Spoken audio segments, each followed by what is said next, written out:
करते हमारी big story से। एयरलाइंस की लूट पर पिछले 2 दिन की हमारी मुहिम से आखिरकार सरकार जाग गई है। अब एयरलाइंस पर नजर रखने वाली संस्था Directorate General of Civil Aviation ने सभी एयरलाइन से किराया बढ़ाने का ब्यौरा मांगा है।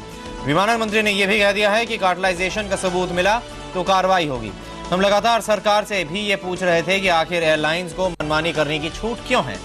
इसके बाद सीएनबीसी आवाज का असर हुआ। कम से कम आज विमानन मंत्री ने कहा कि कार्टलाइजेशन नहीं होने दिया जाएगा। इस मामले पर शाम तक हमने देखा कि डीजीसीए की तरफ से भी ये निर्देश आए कि ये सारे एयरलाइंस ब्यौरा दे कि उन्होंने क्यों यहां पर ऐसे किराए बढ़ाए। इस पूरे मामले पर बात करेंगे। हमारे साथ हमारे संवाददाता शिशिर सिन्हा, अतुल मिश्रा और साथ ही स्वाति भी इस वक्त मौजूद है।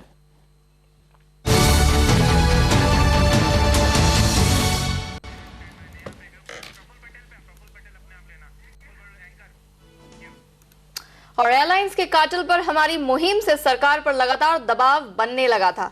आज सुबह ही विमानन मंत्री ने भी मान लिया था कि वो कार्टलाइजेशन के खिलाफ कार्रवाई करेंगे। एक साथ सभी कंपनियों ने किराए बढ़ाए हैं, इसकी भी मैंने नोंद ली है और इस बारे में ज़रूर मैं जानकारी प्राप्त करूंगा कि इस प्रकार से सभी एयरलाइन कंपनियों ने एक साथ कैसे किया है। जहां तक राष्ट्रीय कैरियर एयर इंडिया का सवाल है, हम इसमें ज़रूर ये ध्यान रखेंगे कि एयर इंडिया कभी भी बाकी के कोई भी एयरलाइंस के साथ मतलब इस प्रकार के मामले में साथ न दे और एयर इंडिया के किराए वो अपने स्वतंत्र है, वो जिस तरह से रखना चाहे, लेकिन दूसरी कंपनियों के साथ बैठकर एयर इंडिया किरायों में बिल्कुल साथ नहीं देगी।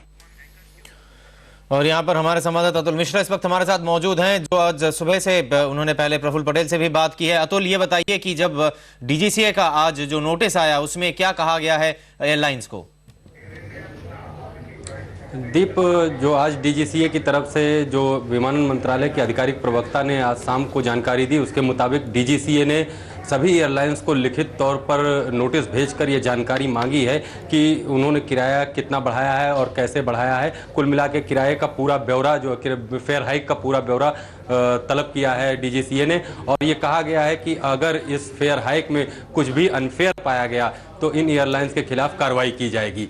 फिलहाल अगर हम बात करें तो 24 घंटे पहले से हमने सरकार से जानने की कोशिश कर रहे थे कि क्या कार्रवाई कर रही है सरकार इस मामले में। तो कल शाम को सबसे पहली जानकारी जो हमें प्रवक्ता की तरफ से मंत्रालय की मिली, वो मिली कि इन सभी एयरलाइंस के मुकाबले, मतलब जेट और किंगफिशर एयरलाइन के मुकाबले एयर इंडिया का किराया अभी भी 10% करीब सस्ता है। उसके बाद सुबह विमानन मंत्रालय की प्रवक्ता की तरफ से बताया गया कि जो किराए में बढ़ोतरी का मामला है वो पूरी तरह से बाजार पर निर्भर करता है और उससे सरकार का कोई लेना देना नहीं है। इसके बाद हमने विमानन मंत्री से मुलाकात की और उन्होंने कहा कि अगर किराए की बढ़ोतरी में कार्टलाइजेशन पाया गया एयरलाइन कंपनियों का तो उनके खिलाफ सख्त कार्रवाई की जाएगी। उन्होंने ये भी सफाई दी कि अगर एयर इंडिया इस कार्टलाइजेशन में शामिल है तो उसके खिलाफ भी कार्रवाई होगी। हालांकि उन्होंने कहा कि आगे दूसरी एयरलाइंस के साथ मिलकर एयर इंडिया इस तरह के काम नहीं करेगी और वो एक सार्वजनिक एयरलाइन है।